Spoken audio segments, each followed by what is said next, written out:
That is the plug and play version of the WARFET, and that enables more features to be unlocked by the WARFET.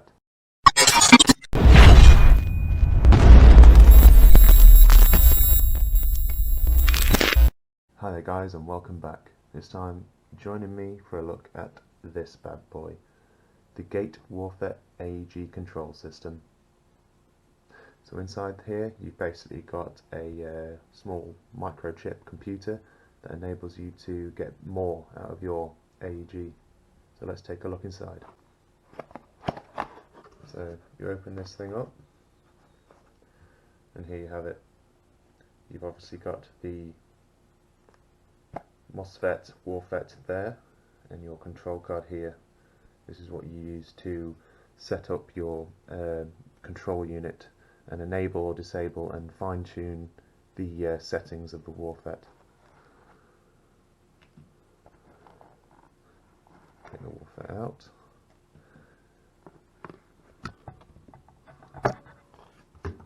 So in here you've got two signal wires.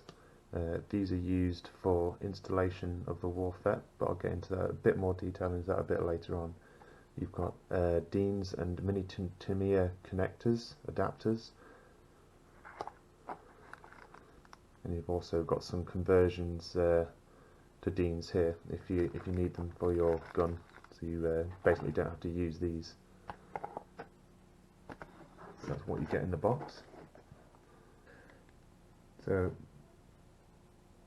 basically the programming card enables you to use and disable the settings that you require, and you can set the functionality of some of the settings. So you can set your rate of fire control, you can set how long you, if you choose to, how long the burst fire mode is enabled for on your AEG when it's set up. And basically the way you do this is, it says here on the controller or the programming card which way round you plug in your battery and your AEG control system, the WARFET. So if you plug in a battery into the battery connector, which is pointing to this one here,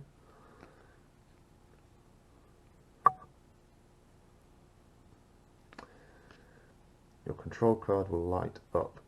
Obviously it's blinking because there's no WARFET connected.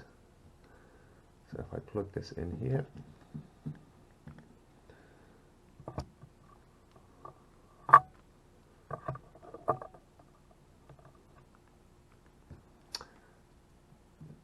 there you go. The WARFET is now blinking, and the control card is lit up with its current sort of configuration, if you like, and the top light there blinking, which means that your card is trying to program or available to program that setting.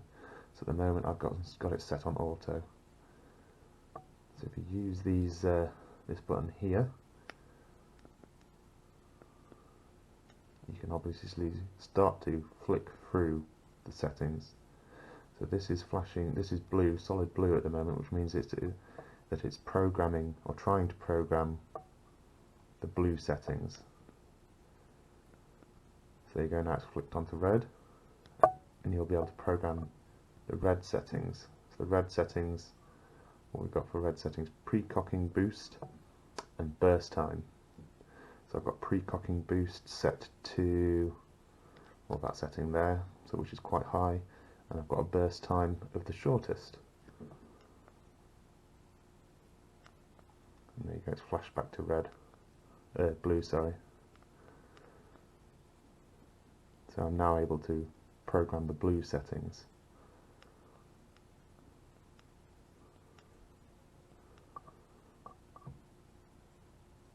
Cool. Let's get this bad boy hooked up. Here is my specna G36 gearbox. So plug your WARFET in. You shouldn't be able to get this the wrong way around if you, because it doesn't allow you to. So you've got the male connector that plugs into the gearbox, or the female connector. Plug in your battery.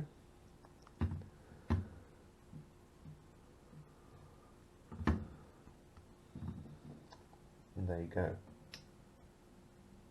So this should now be able to fire. So that's pre-cocking, but that's something that I've done prior. That isn't the WARFET, that is just the cocking of the piston halfway.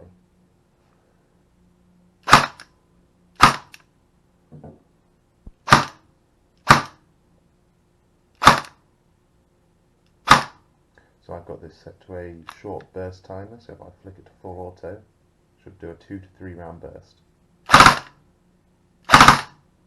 See, I'm still holding the trigger. Nothing. So now full auto is disabled on this gun. It isn't able to fire through full auto anymore because it's relying on the WARFET to give it the signal to fire.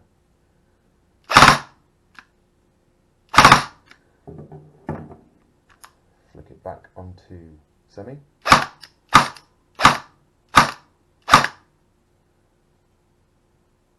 Back onto safe. Just decocking the spring there. So there you go. That is the plug and play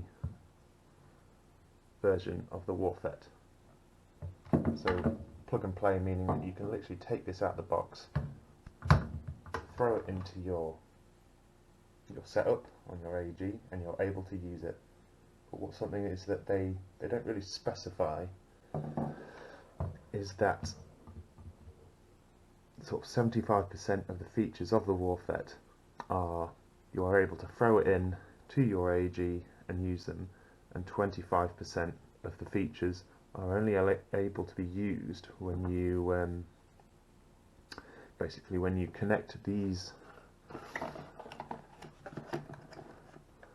tiny signal wires up to your gun. So basically on the WARFET, let's see if we can do this. Take this battery off. Basically means this here is a signal connector which connects to the trigger contacts of your AEG. So mine uses a micro switch. It doesn't use the typical contacts of most of the M4s and things like that. So this relies on something a little bit different. But basically you wire up and solder in your signal wire to the signal connectors of the WARFET. And basically how that works is that the signal wires basically are only used to tell the WARFET when the trigger is pulled. So at the moment this is sort of analog, if you like, contact. So it's relying on two plates touching, completing the circuit of the wires, enabling the motor to fire. And the signal wires will basically eliminate that, and it will use these tiny little that there is a slight current going through the WARFET. So it will bypass these wires and the trigger contacts and dump all the power straight from your battery into your motor, and that enables more features to be unlocked by the WARFET. So with the plug and play system, these are the enabled configurations that you can go through.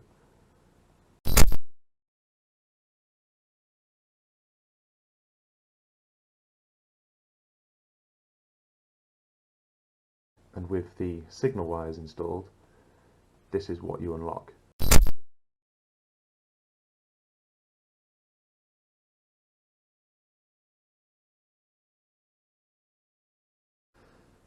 So, because I've bought one of these, I want to get the most out of it and the most out of my gun. So basically what I'm going to be doing in my next video is going through how to install these signal wires into my G36, and hopefully that will unlock more of the features of the WARFET. Fantastic little thing. Amazing that you can just throw it in and you're able to use it. You don't have to solder anything. But to unlock more of the features, which might be a bit more desirable, so the pre-cocking and the active brake and things like that, you need to connect your signal wires. And that's what I'm going to be doing next time. Remember to like and subscribe if you want to keep up with this and how to connect the signal wires. And I'll catch you next time. I'll catch you out in the field.